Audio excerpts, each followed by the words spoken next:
Hello everyone. I think we already have a pretty good introduction about Jsoup and HTML parsing. So let's get to HTML parsing through the website tutorials point. So this is a pretty good place to start regarding whatever tech or coding part that you want to learn. So we'll just start up with Jsoup from tutorials point. So I have also attached this link in the description so you can start from there. So when you scroll down a bit, they would have explained what I have already told you about Jsoup and how it works and kind of stuff. So now let's get to the actual part where we are supposed to be using. So let's go there directly. So in just go directly to Jsoup parsing string. So we'll just come down here.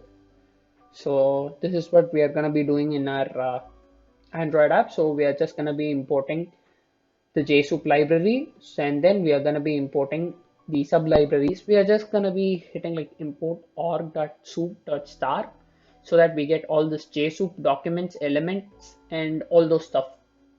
So we'll get all that. So let's see what they are doing. So as you can see here, this is our class and this is our class name and this is our main function. And within our main function, they have declared a string HTML which starts and ends with an HTML tag.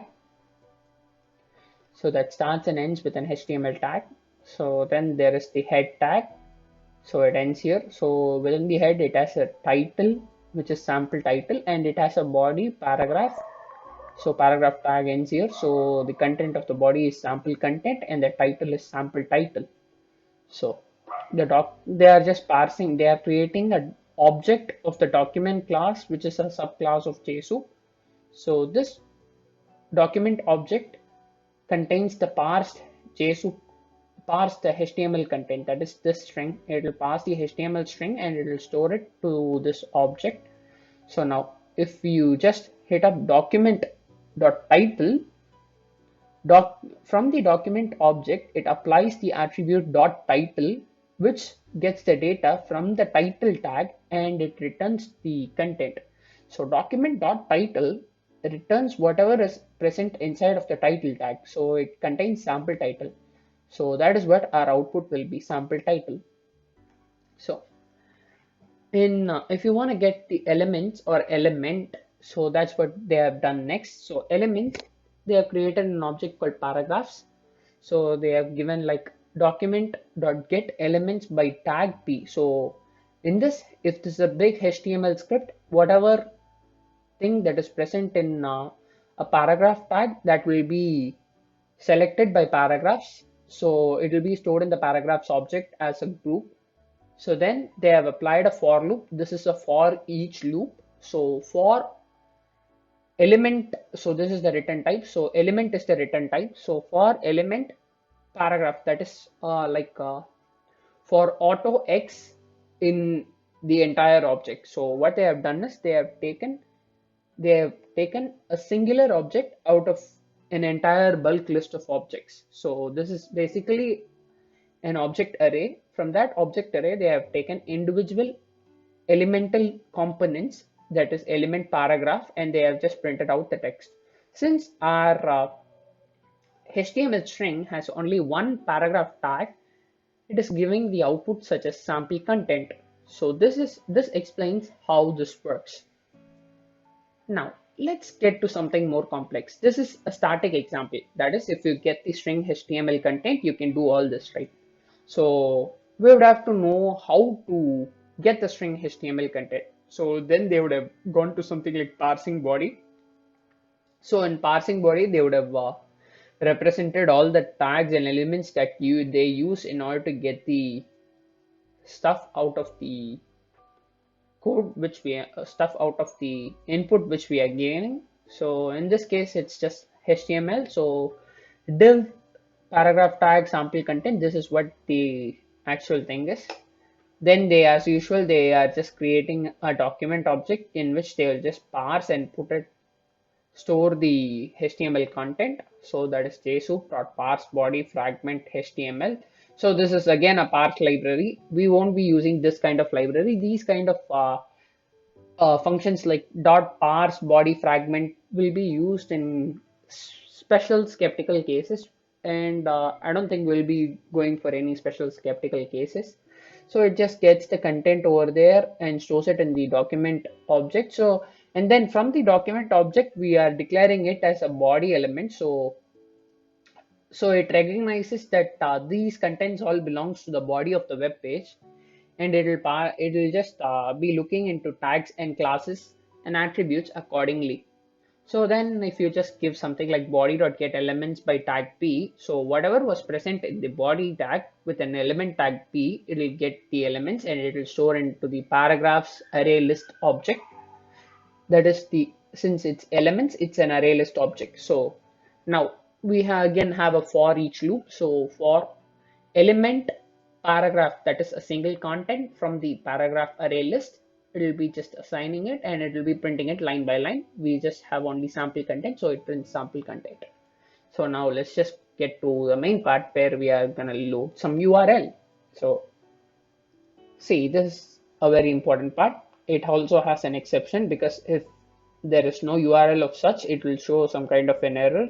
So if an error comes up, our entire program is crashing, right? So if we are throwing an exception, we can handle the exception and prevent our program from shutting down. So that is what exceptions are used for.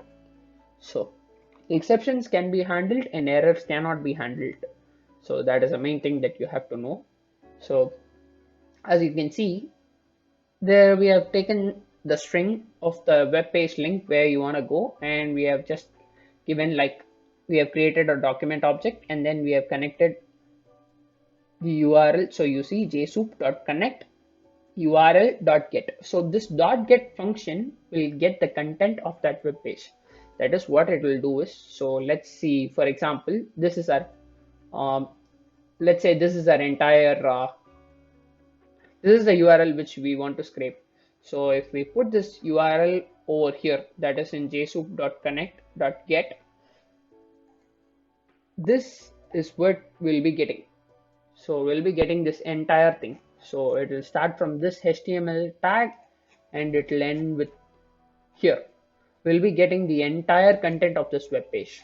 So if you just take this content away, so let's just for an explanation sake, let's just copy this content and let's go ahead and let's put it somewhere else. So I'll use some, I have whatever you have, whatever text editor you have, you can use it. There is something called Sublime Text that I use. So if you have Notepad, just you can use your own Notepad. So you just put all that there and you save it in the name of .html something. So let me put it in the desktop. So let's put this test.html and put it there.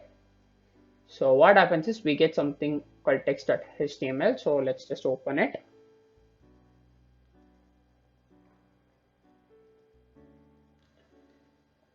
So when you open it, you see you actually almost got all the contents of that web page. You see. So for example, this is what was given in the actual web page. You can see exactly, you can see it right here. So this is the entire actual web page, and this is what the content that we got.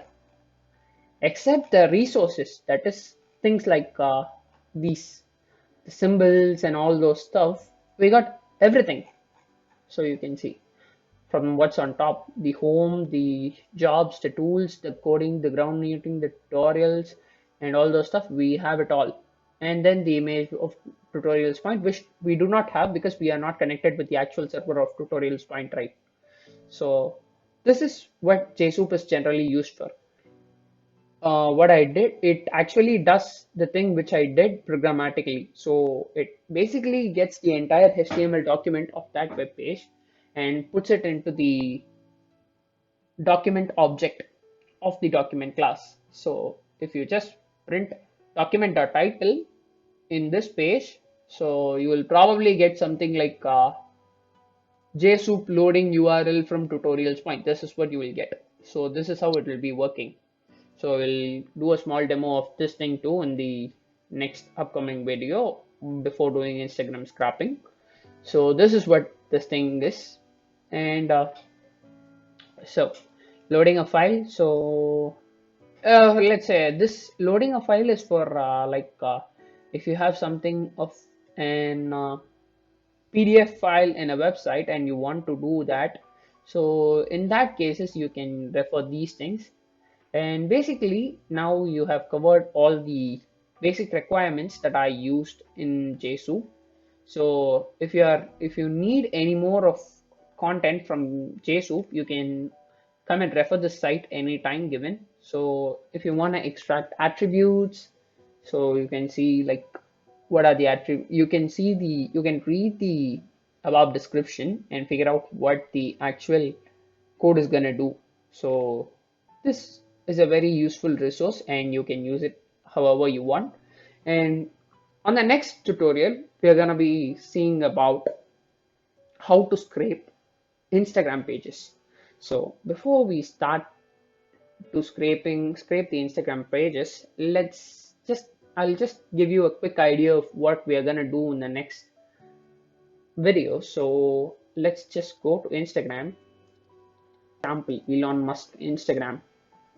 Then let's just go into that. So Instagram.com and Elon Musk is there. So we get this thing. So we get the pages and kind of stuff of whatever he posts. This is a public account basically, so we need to recognize that fact too. So you see here 57 posts, 116k followers and 2 following. So what we're gonna do is we're gonna go and inspect the element. On our next video, I'll be teaching you how to scrape Instagram. So the contents that we are gonna scrape are as follows. We are gonna be scraping the number of posts, the number of followers, and the number of following. So in order to find what is where, so you see when you do that inspect element, you just have to right click and go to inspect element and you will get the actual page content, that is the entire HTML document again. And it is pretty difficult in order to find what is where. So there you will have something like select an element to inspect it. So you just go down there and you get into it. So you see you actually get some kind of, so let's just, so this thing highlights what is where. So you can go there, you can expand it, you can see what is where and how to get that thing. So source, okay, so this thing basically contains the number. This thing actually gets the number and puts it over there.